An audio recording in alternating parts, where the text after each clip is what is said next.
Mum and Dad brought me to EGB when I was about 4 years of age and never managed to escape yet.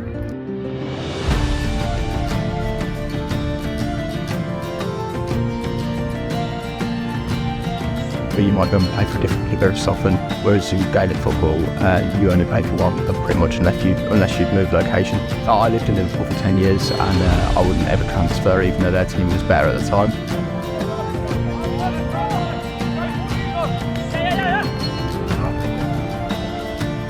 They're having a laugh with each other and not worrying too much about it.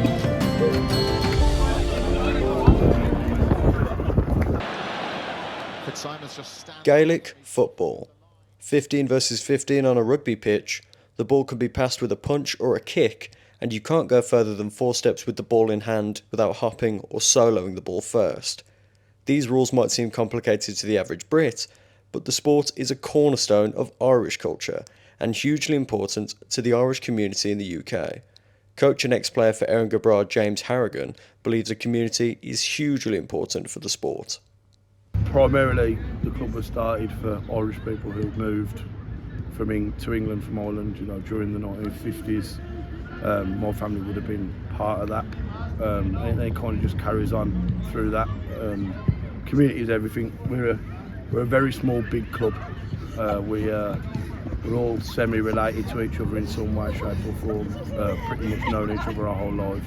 With a few lads coming in from Ireland, we're welcome as well. So we're a very small, big club. Emigration isn't what it was, so it's not 1960s where a club like Erin Gabra would be predominantly Irish born. Of course we have to do that, but I also think we should never forget the roots of our club and what our club is about. Our club is to promote Irish interests abroad and to give Irish people first, second, third, fourth, fifth generations a home away from home. So community is everything really.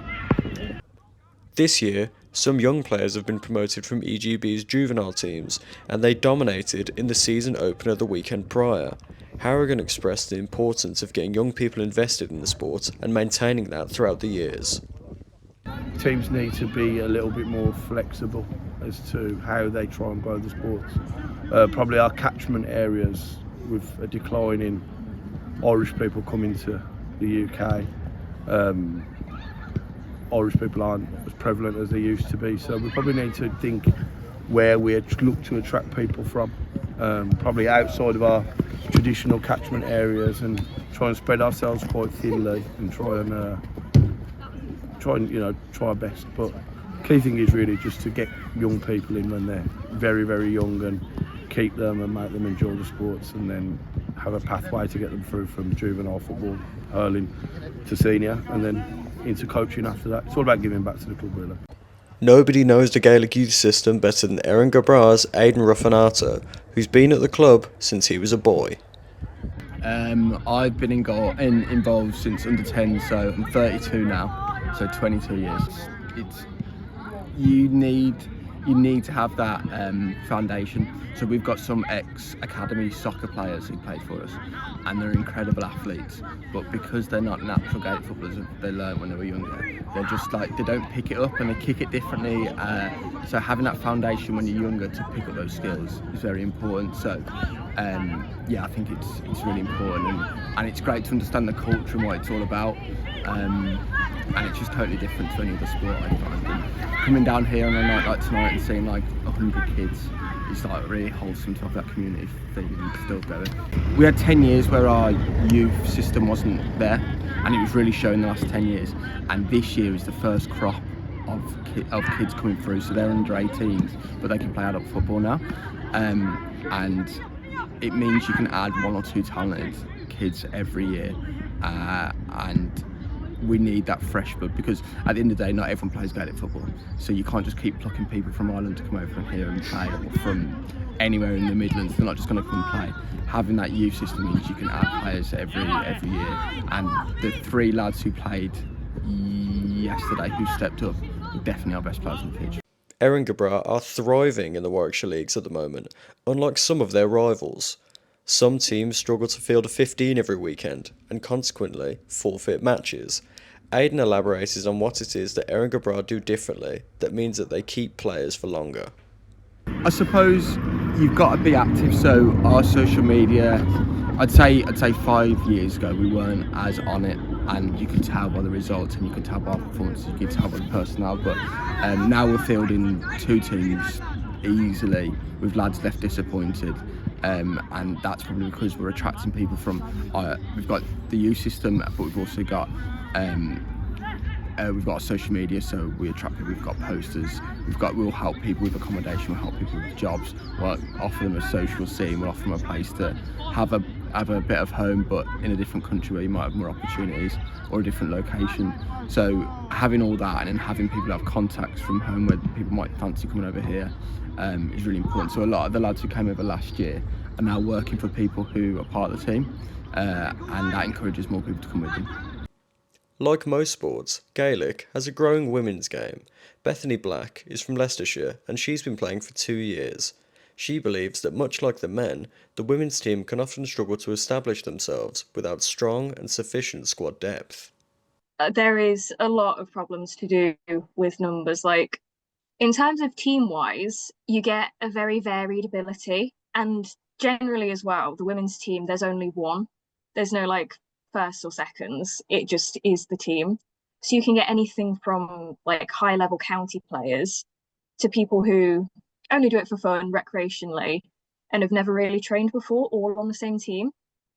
And that can really affect how it goes, because equally, the people who don't play at a high level, or like haven't played at a high level, will be facing like other people and opponents who have played top level sport, and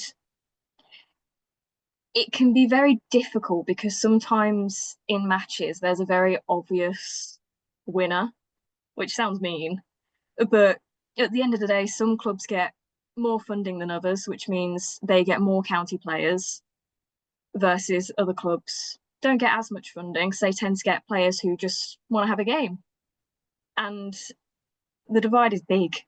Because again, equally going back to the funding thing, teams with more funding more likely to have a coach, means they're more likely to, when they do go training, it's not just going to be playing practice matches over and over again. It's going to be like actual skills involved and like actual technique that they can work on, versus not really knowing what's going wrong with your own game and not really understanding how to improve it other than keep training, really.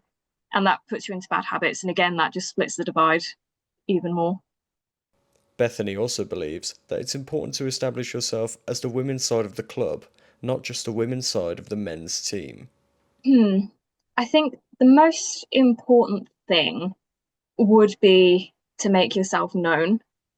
It's very easy to get pushed aside, especially if your team like is alongside a men's team, which is what is normally the case, because a lot of women's sports don't necessarily have the funding to start their own team alone.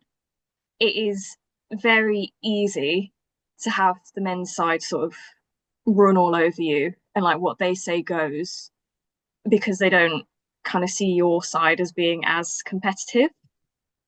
So it's definitely important to kind of push yourself and make it known that you're a good team. A lot of that can help with like socials and stuff, like making yourself part of the club, and like when there's like days at the ground when things need fixing up, that kind of thing. If you involve yourself, it adds a bit of respect to it, because it's like, oh, you're not just here like on the side, like you're here to get involved, you're here to be competitive, and you're here to help. Like any grassroots sport, Gaelic football has its problems, but it's the people and the community that makes Gaelic such a special game. Men, women and children alike give up their weekends to invest in an Irish cultural cornerstone. If you're Irish and looking for a home away from home, or simply looking to try your hand at something new, there is simply no place better than your local Gaelic club.